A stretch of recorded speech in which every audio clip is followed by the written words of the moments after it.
Francis able और उसकी family एक ऐसी दुनिया में सर्वाइव करने की कोशिश कर रहे हैं जो ऑलरेडी ज़ॉम्बी आउटब्रेक के नीचे कोलैप्स हो रही है। हर जगह केओस है, टीवी स्क्रीन्स पर इमरजेंसी न्यूज चल रही है, रेडियो से वार्निंग ब्रॉडकास्ट्स आ रहे हैं, हाईवेज डेस्परेट लोगों से भरे हुए हैं जो इन्फेक्टेड लोगों से बचने की कोशिश कर रहे हैं। सोसाइटी अभी कंप्लीटली खत्म नहीं हुई, लेकिन धीरे धीरे मर रही है। सिटीज एक के बाद एक गिर रही हैं, मिलिट्री चेक पॉइंट्स फेल हो चुके हैं और हर इंसान फियर और होपलेसनेस के बीच फंसा हुआ लगता है। इन केओस के बीच है फ्रांसिस, एक ऐसा आदमी जो अपोकलिप्स शुरू होने से पहले ही इमोशनल स्कार्स कैरी कर रहा था। वो अपनी वाइफ आइरिस और 2 छोटे बेटों जोशुआ और लूकस के साथ मनीला से भागता है। उनकी गाड़ी में बस उतना सामान है जितना वो जल्दी में ले सके। रोड्स पर burning cars, abandoned luggage, dead bodies और टेरिफाइड सर्वाइवर्स नजर आते हैं जो अब एक दूसरे पर ट्रस्ट भी नहीं करते। फ्रांसिस को लगता है कि उसकी बचपन का फार्म हाउस ही परफेक्ट सेफ प्लेस है, एक आइसोलेटेड रूरल फार्म हाउस जो शहरों से दूर है, फील्ड्स और फेंसेस से घिरा हुआ। फ्रांसिस इंसिस्ट करता है कि अगर वो वहां पहुंच गए तो सब स्टेबल हो जाएगा। आइरिस अनश्योर है, लेकिन और कोई ऑप्शन नहीं है। जर्नी टेंस और सफोकेटिंग फील होती है। फैमिली हाईवेज और विलेजेस में इन्फेक्टेड लोगों से बचती हुई निकलती है। कभी वो ऐसे घर देखते हैं जिनके डोर्स खुले हुए हैं और वॉल्स पर ब्लड स्मियर्ड है। कभी सर्वाइवर्स एक दूसरे से सप्लाईज के लिए लड़ते हुए नजर आते हैं। बाहर की दुनिया सिर्फ डिजीज से नहीं, फियर और डेस्परेशन से भी इन्फेक्टेड लगती है। जब वो फाइनली फार्म हाउस पहुंचते हैं, एटमॉस्फेयर इंस्टेंटली डिस्टर्बिंग फील होता है। प्रॉपर्टी अननेचुरली साइलेंट है, गेट आधा खुला है, चिकन्स बिना किसी देखभाल के यार्ड में घूम रहे हैं। फ्रांसिस अपने पेरेंट्स को आवाज देता है, लेकिन कोई जवाब नहीं आता। फिर घर के अंदर उन्हें हॉरिफाइंग ट्रूथ पता चलता है। फ्रांसिस का फादर डेड है। लगता है आउटब्रेक के शुरुआती दिनों में उसने सुसाइड कर लिया था, केओस को हैंडल ना कर पाने की वजह से। फ्रांसिस शॉक में चला जाता है, लेकिन ओपनली ग्रीफ शो नहीं करता। सालों की इमोशनल रिप्रेशन उसको अपनी फीलिंग्स एक्सप्रेस करने नहीं देती, लेकिन असली हॉरर अभी बाकी होता है। फ्रांसिस की मदर, जो कुछ टाइम तक सरवाइव कर गई थी, अब इन्फेक्टेड बन चुकी हैं।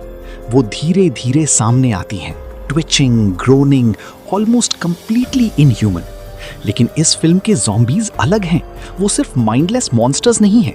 कभी कभी वो वर्ड्स या फ्रैगमेंटेड मेमोरीज मटर करते हैं, जैसे उनकी ह्यूमैनिटी के टुकड़े अभी भी कहीं बचे हुए हों। अपनी मदर को उस कंडीशन में देखकर फ्रांसिस कंप्लीटली ब्रेक हो जाता है। एक मोमेंट के लिए वो फ्रीज हो जाता है, लव, हॉरर और डिसबिलीफ के बीच। फिर सर्वाइवल इंस्टिंक्ट एक्टिवेट होती है। वो अपनी मदर को मार देता है before she attacks the family. ये सीन मूवी का मेजर इमोशनल टर्निंग पॉइंट बन जाता है। फ्रांसिस घर लौटते ही अपनी खुद की फैमिली के बचे हुए हिस्सों को डिस्ट्रॉय करने पर मजबूर हो जाता है। फिर भी वो इंसिस्ट करता है कि फार्म हाउस सेफ है। फैमिली सर्वाइवल रूटीन स्टार्ट करती है। विंडोज बोर्ड अप की जाती हैं, डोर्स रीइंफोर्स होते हैं, सप्लाईज केयरफुली ऑर्गेनाइज की जाती हैं। फ्रांसिस ऑब्सेसिव तरीके से पेरिमीटर पेट्रोल करता रहता है, लॉक्स बार बार चेक करता है और फील्ड्स को कॉन्स्टेंटली मॉनिटर करता है। शुरू में farm house genuinely safe feel होता है। इन्फेक्टेड लोग डिस्टेंस पर वॉन्डर करते रहते हैं, फेंसेस ब्रीच नहीं कर पाते, रातें कंपैरेटिवली क्वाइटर होती हैं। कुछ मोमेंट्स के लिए फैमिली प्रिटेंड करती है कि लाइफ नॉर्मल हो सकती है। बच्चे गेम्स खेलने की और चोर्स में हेल्प करने की कोशिश करते हैं। आइरिस इमोशनल बैकबोन बनने की कोशिश करती है, बच्चों को कंफर्ट करती है और फ्रांसिस के अनस्टेबल मूड्स को हैंडल करती है। लेकिन फार्म हाउस के अंदर ज़ॉम्बी से भी डेंजरस घोस्ट्स मौजूद हैं। धीरे धीरे फ्रांसिस के चाइल्डहुड अब्यूज की मेमोरीज सरफेस होने लगती हैं। फार्म हाउस कभी सेफ प्लेस था ही नहीं। उसका फादर क्रूअल, कंट्रोलिंग और इमोशनली अब्यूजिव था। फ्रांसिस ने बचपन फियर और ह्यूमिलिएशन में स्पेंड किया था। वापस आना उसकी बड़ी ट्रॉमा को जगा देता है। पहले साइन सटल होते हैं। फ्रांसिस छोटी बातों पर इरिटेट होने लगता है। आइरिस अगर उसकी डिसीजंस क्वेश्चन करे तो वो स्नैप कर देता है। वो घर को लेकर पोजेसिव और कंट्रोलिंग बनने लगता है। इंसिस्ट करता है कि कोई फार्म हाउस कभी न छोड़े। आइरिस इमीडिएटली नोटिस करती है कि फ्रांसिस चेंज हो रहा है। वो कामली रीजन करने की कोशिश करती है। रेडियो ब्रॉडकास्ट्स, रेफ्यूजी शेल्टर्स और इवैक्यूएशन जोन्स का मेंशन करते हैं। शायद नॉर्थ में सेफ जोन्स अभी भी एग्जिस्ट करते हों, लेकिन फ्रांसिस किसी भी डिस्कशन को रिफ्यूज कर देता है। उसके लिए फार्म हाउस छोड़ना मतलब लास्ट रिमेनिंग कंट्रोल लूज करना है। बाहर का अपोकलिप्स उसके अंदर के इमोशनल कोलैप्स का रिफ्लेक्शन बन जाता है। हर दिन वो ज्यादा पैरानॉइड, अनस्टेबल और अग्रेसिव होता जाता है। मीनवाइल ज़ॉम्बीज भी डिस्टर्बिंग तरीके से बिहेव करते रहते हैं। कुछ infected family related words repeat करते रहते हैं। एक ज़ॉम्बी फेंट म्यूजिक की तरफ अट्रैक्ट होता दिखता है जो घर के अंदर चल रहा होता है। ये मोमेंट्स ह्यूमन और मॉन्स्टर के बीच की लाइन ब्लर कर देते हैं। आइसोलेशन और डीप हो जाती है, फूड कम होने लगता है, इलेक्ट्रिसिटी अनरिलायबल हो जाती है। रेन स्टॉर्म्स फैमिली को दिनों तक घर के अंदर ट्रैप कर देती हैं। प्रेशर के नीचे फ्रांसिस मेंटली डिटीरियोरेट करने लगता है। वो अल्कोहल पीने लगता है, वेपन्स लेकर ऑब्सेसिवली पेट्रोल करता है, नाइटमेयर्स में चिल्लाता है और कभी-कभी अंधेरे में ब्लैंक स्टेयर के साथ बैठा रहता है। बच्चे उससे डरने लगते हैं। जोशुआ रियलाइज करता है कि फ्रांसिस का बिहेवियर उसके अब्यूसिव फादर जैसा होता जा रहा है। लूकस क्वाइट और विड्रॉन हो जाता है। आयरिस समझ जाती है कि अपोकलिप्स ने फ्रांसिस की अनरिजॉल्व ट्रॉमा को और एम्पलीफाई कर दिया है।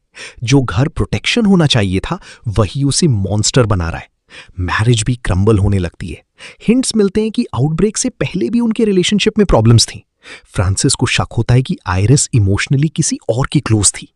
शायद सच हो, शायद पैरानोइया। फिल्म इंटेंशनली एम्बिग्युअस रखती है, लेकिन फ्रांसिस के लिए ये सस्पिशन ऑब्सेशन बन जाता है। आर्ग्यूमेंट्स फ्राइटनिंग कॉन्फ्रंटेशंस में कन्वर्ट होने लगते हैं। फ्रांसिस अक्यूज करता है कि आयरिस उसे अबैंडन करना चाहती है। आयरिस अक्यूज करती है कि फ्रांसिस फैमिली को एक नाइटमेयर में इंप्रिजन कर रहा है। बाहर इन्फेक्टेड पॉपुलेशन बढ़ती रहती है। हर रात ज्यादा ज़ॉम्बीज फेंसेस के पास जमा होने लगते हैं। उनकी ग्रोन्स फील्ड्स में एको करती रहती हैं। फ्रांसिस और भी ऑब्सेस्ड हो जाता है फार्म हाउस डिफेंड करने में, लेकिन आयरिस फाइनली ट्रूथ समझ लेती है। फार्म हाउस अब शेल्टर नहीं रहा, वो एक प्रिजन बन चुका है। एक रात वायलेंट आर्ग्यूमेंट के बाद आयरिस सीक्रेटली डिसाइड करती है कि वो बच्चों को लेकर भाग जाएगी। उसके लिए इन्फेक्टेड वर्ल्ड का डेंजर भी फ्रांसिस के साथ रहने से कम स्कैरी लगने लगता है। फिल्म का इमोशनल कोर यहीं स्ट्रॉन्गेस्ट हो जाता है, क्योंकि फ्रांसिस प्योरली ईविल नहीं है। वो जेन्युइनली बिलीव करता है कि वो अपनी फैमिली प्रोटेक्ट कर रहा है, लेकिन ट्रॉमा और फियर ने उसके लव को पॉजेसिव और डिस्ट्रक्टिव बना दिया है। जैसे जैसे सिचुएशन वर्सन होती है, फ्रांसिस रियलिटी से डिस्कनेक्ट होने लगता है। उसे घर में अपने फादर की आवाज़ सुनाई देने लगती है। मेमोरीज और हेलुसिनेशंस मिक्स होने लगते हैं। मूवी स्ट्रांगली सजेस्ट करती है कि ट्रॉमा भी इन्फेक्शन की तरह जेनरेशंस में स्प्रेड होता है। कई सीन्स में फ्रांसिस डार्क रूम्स में ऐसे बात करता है जैसे वो खुद भी हो और उसका फादर भी। फिर फाइनल कोलैप्स स्टार्ट होता है। प्रॉपर्टी का एक हिस्सा ब्रीच हो जाता है और इन्फेक्टेड घर के करीब पहुंच जाते हैं। फैमिली पैनिक में डोर्स और विंडोज रीइंफोर्स करने लगती है। इसी कियोस में आयरिस बच्चों के साथ एस्केप करने की कोशिश करती है। फ्रांसिस उनका प्लान डिस्कवर कर लेता है। बिट्रियल और अबैंडनमेंट फील करके वो कंप्लीटली स्नैप कर जाता है। क्लाइमैक्स एक्शन से ज्यादा इमोशनली डेवस्टेटिंग बन जाता है। ये सिर्फ ज़ॉम्बीज के अगेंस्ट सर्वाइवल फाइट नहीं है, ये एक फैमिली का इमोशनल डिस्ट्रक्शन है। फ्रांसिस कभी फैमिली को प्रोटेक्ट करता है, कभी उन्हें थ्रेटन। उसका माइंड कंप्लीटली फ्रैक्चर हो चुका होता है। तभी इन्फेक्टेड फार्म हाउस के अंदर घुस आते हैं। विंडोज टूट जाती हैं, डोर्स कोलैप्स हो जाते हैं। जो घर पूरी फिल्म में सेफ्टी सिंबलाइज करता था, वही डेथ और केओस से भर जाता है। इन्फेक्टेड हॉलवेज में घुस रहे होते हैं, जबकि फैमिली डेस्परेटली एस्केप करने की कोशिश कर रही होती है। कोई हीरोइक फील नहीं होता, सिर्फ ट्रेजेडी, फियर और इमोशनल कोलैप्स। एंड तक फिल्म का रियल मीनिंग क्लियर हो जाता है। ज़ॉम्बीज डेंजरस थे, लेकिन असली हॉरर फार्म हाउस के अंदर पहले से एग्जिस्ट कर रहा था। फ्रांसिस ने अपने फादर की वायलेंस इनहेरिट की थी, इमोशनल वूंड सालों तक कैरी किए और अपोकलिप्स के प्रेशर में फाइनली कंप्लीटली ब्रेक हो गया। ज़ॉम्बी आउटब्रेक ने बस उस डार्कनेस को एक्सपोज किया जो पहले से उसके अंदर थी। टाइटल आउटसाइड भी मल्टीपल मीनिंग्स कैरी करता है।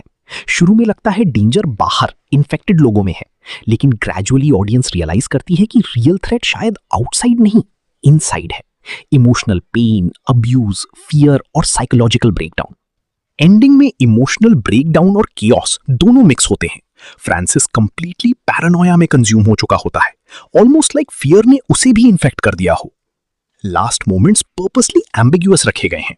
ऑडियंस को एग्जैक्ट क्लोजर नहीं मिलता। क्या फैमिली बचती है? क्या आउटसाइड वर्ल्ड में होप है? या ह्यूमैनिटी ऑलरेडी कोलैप्स हो चुकी है? मूवी बेसिकली ये मैसेज देती है, कभी कभी मॉन्स्टर्स आउटसाइड से ज्यादा डेंजरस मॉन्स्टर्स इनसाइड होते हैं। इसलिए एंडिंग क्रीपी भी लगती है और इमोशनल भी, बिकॉज रियल हॉरर ज़ॉम्बीज नहीं, ह्यूमन फियर और कंट्रोल बन जाता है।